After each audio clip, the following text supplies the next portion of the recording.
Morning. I'd like to tell you the story of a little success and a little failure. When I was 11 years old, I started studying French in the north of England. Now, nothing and nobody in the north of England is French, apart from a few teachers in the schools. But we have to study a foreign language, and so French it was.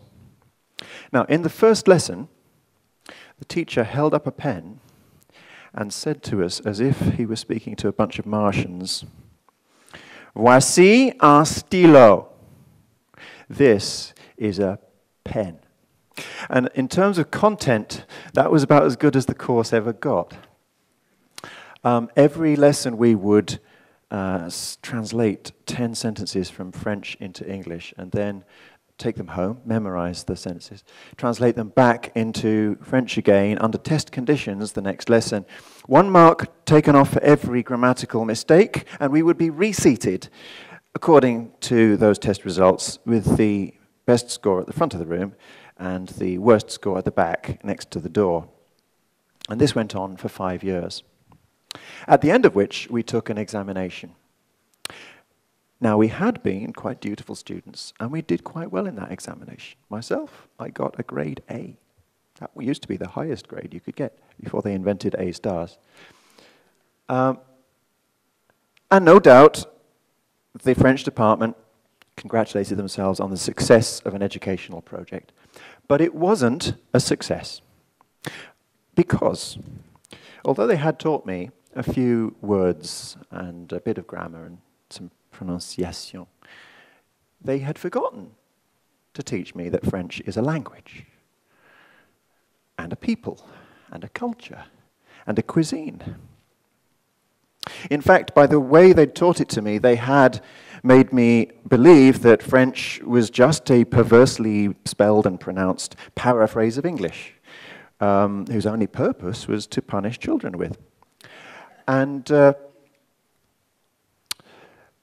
to my shame, the day after my exam, I quietly congratulated myself that I would never have to speak or learn another word of French again.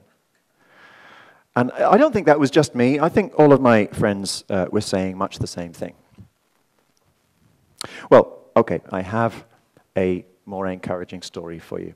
When I was at university, I wanted to impress an attractive Spanish girl. So I went traveling in Spain, backpacking, in fact.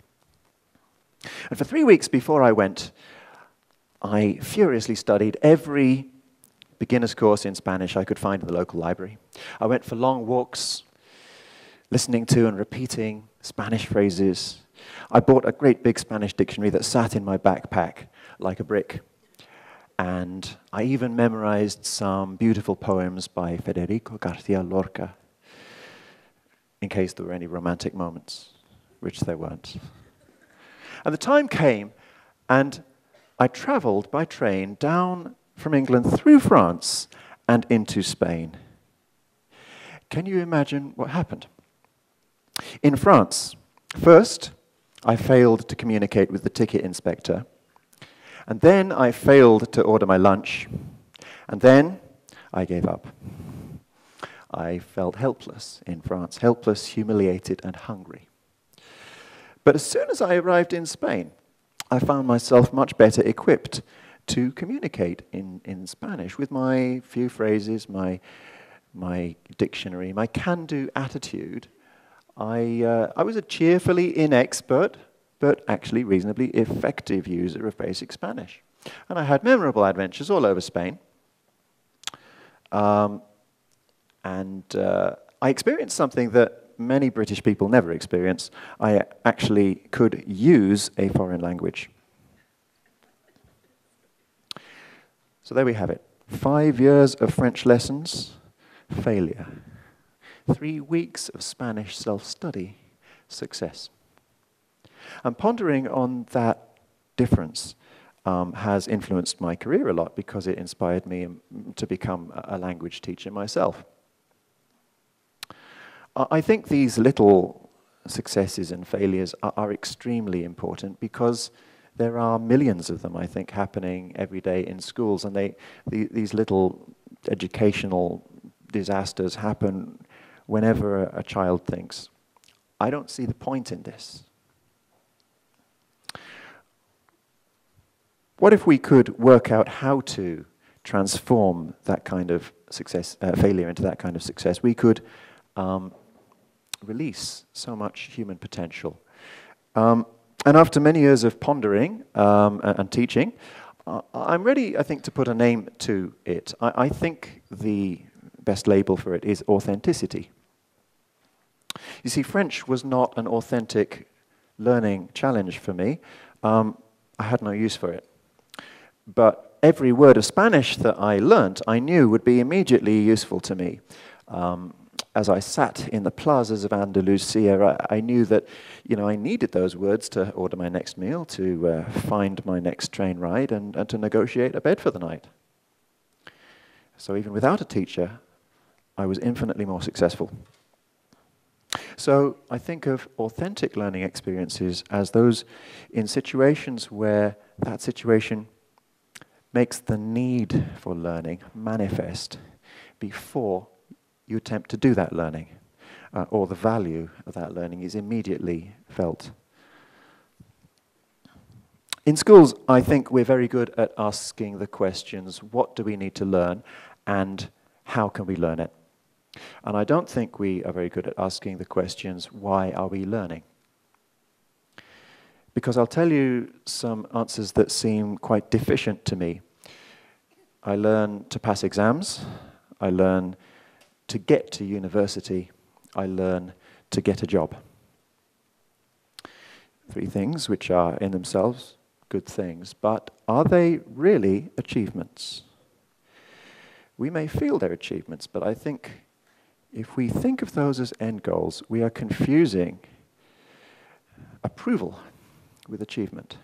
Somebody has told us, yes, we think you have the promise of future achievement, and that's why we're letting you into our organization or giving you a certificate. But the real value creation will happen in the future. And I think that's a terrible waste, because learning has value, immediate value, and many children are willing and able to realize that. If we tell students that your education is amassing a large body of knowledge which you will carry into the future in order to use in the future, then we've turned education into an exercise in consumption, passive consumption, rather like food. The same thing happens. Adults then start to package food and hand it to students, to children. And then organizations get involved and turn them into products to sell to young people. And if we define education in that way, then we bring it into direct competition with other products designed by adults and given to young people, such as computer games and videos. And small wonder if the children prefer the computer games and the videos. But the things that we make for ourselves are more involving than those beautifully made pre-packaged products. Try and remember your first experience of cooking. I'm not sure about Hong Kong, but in England, for most children, that's making cakes or biscuits. And those cakes, they weren't very good. Let's be honest, they were chewy in the middle and a bit burnt on one side. But they were very fun and involving, better than the ones you could have bought, the perfect ones you could have bought from the shop. So, on that same principle, I think we should try to find ways to involve young people in the creation of their own education. At an extreme level, this can actually mean children in schools run businesses which generate income to pay for their own education. And this amazing organization, Teach a Man to Fish, is doing exactly that in several projects around the world. And that's not only generating money to help those young people to afford an education, it's also giving them great confidence and self-reliance. Now, here in Hong Kong, we have resources for lavish schools. Are we engendering confidence and self-reliance in our students? Perhaps not always. But we don't need to be spoiled by abundance. There are many real, authentic learning challenges in a well-resourced school if we just look for them. Does the school need something, an object? Well, why not make it? Teach the children the skills to make it, or to repair the old one, or to, if that's not practical, to how to procure one. I picked this up around our school. It's obviously a student project, and it's a beautiful lamp, and obviously a lot of learning went into making it.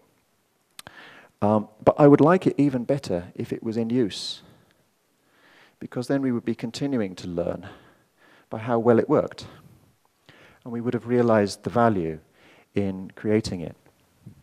Is the school day sometimes boring? Well, are we giving young people enough opportunities to show off their distinctive talents and entertain themselves and each other?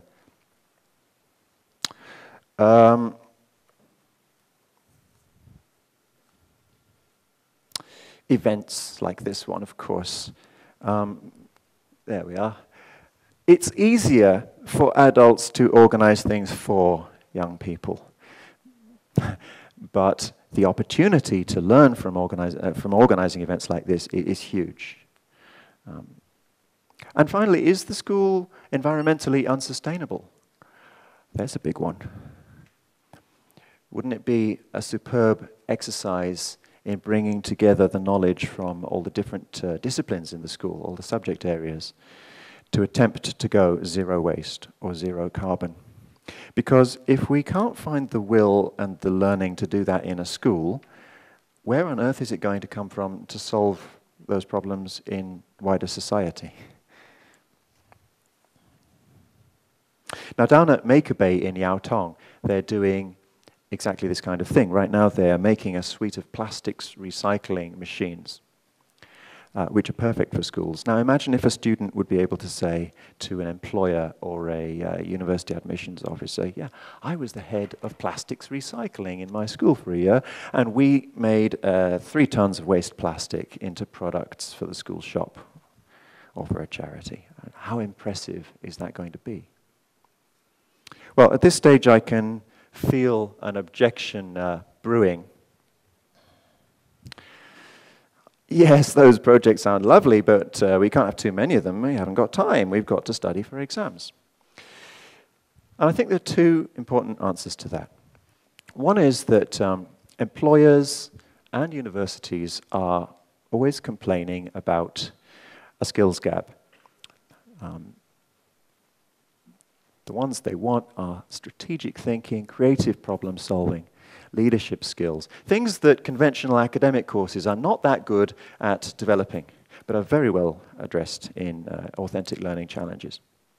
The other answer is there are efficiency gains, I believe, to be had if we can learn how to realize them. Because this model explains my French studies, whereas this model explains my Spanish studies. I think this shows that it is worth investing effort in inspiration. It's worth investing that time.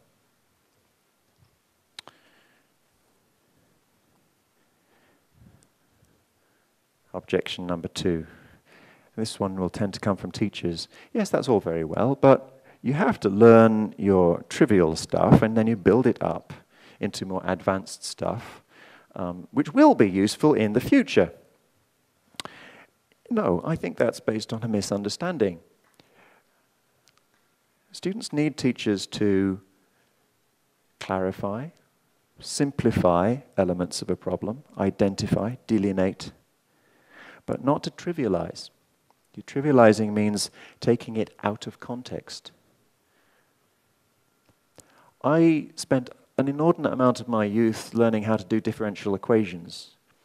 Nobody ever took the time to explain to me what a differential equation is used for, or what its natural habitat is. It was trivialized because of that.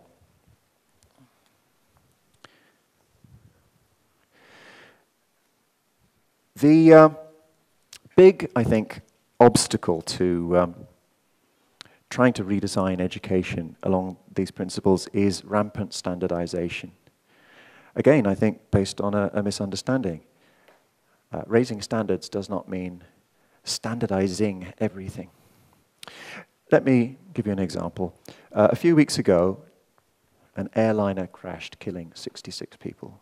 And the next morning, the newspapers were conjecturing that it might have been caused by a lithium battery, which explodes and burns quite brightly. And these are very prevalent now. There are probably a couple of hundred in the room right now in our portable devices.